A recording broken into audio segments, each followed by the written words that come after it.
పుడివరం నియోజకవర్గంలోని తాళరేవు మండలం చొల్లంగి గ్రామంలో జాతీయ రహదారి 2016 సమీపంలో సుమారు 300 ఎకరాల మేరకు వరి సాగు చేస్తున్న రైతులు తుఫాన్ కారణంగా కురిసిన భారీ వర్షాల వల్ల తీవ్ర నష్టాన్ని ఎదుర్కొంటున్నారు. థాయిలాండ్ కాలువ ద్వారా నీరు వెళ్లే మార్గాన్ని బాదం సురేంద్రబాబు అక్రమంగా ఆక్రమించి లేఅవుట్ ప్రహారీ గోడ నిర్మించడంతో నీరు పొలాల్లో నిలిచిపోయి పంటలు కులిపోతున్నాయి. ఈ సమస్యపై వెంటనే పరిష్కారం చూపాలని రైతులు డిమాండ్ చేశారు. మునిగిపోయి వ్యవసాయాలు నాశనం అయిపోయే స్థాయిలో ఉన్నాయి. ఒక సుక్క నీరు కూడా ఈ కాలువ కూడా లాగడానికి వీలు లేకుండా ఈయన చేసే పనికి మొత్తం సేలని కూడా పాసిపోయి చొల్లంగి గ్రామంలో థాయిలాండ్ ఏరియాలో సుమారు 300 ఎకరాల్లో వ్యవసాయ భూమి ఉంది.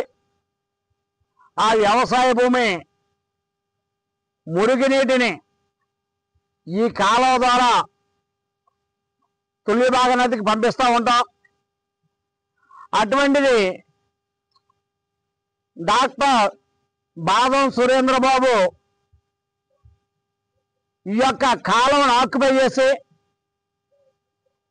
ఎప్పటి నుండో మాకు కూడా తెలియనటువంటి పరిస్థితి, గత 70-80 సంవత్సరాలు పైబడి ఉన్నటువంటి కాలువని అతను ఆక్యుపై చేసి తోరలు వేసి ఆ తోరలు పూర్తిగా కప్పిచ్చేసి వాటిపైన ప్రహారీ కట్టకుండా పోయాడు.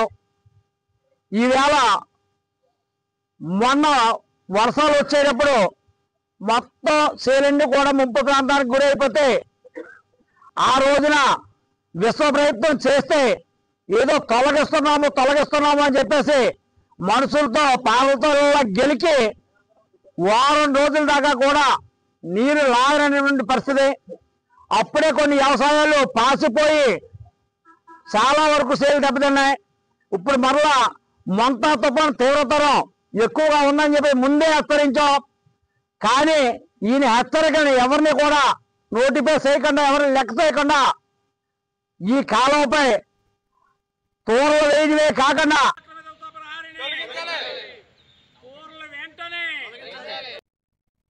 పార్వతి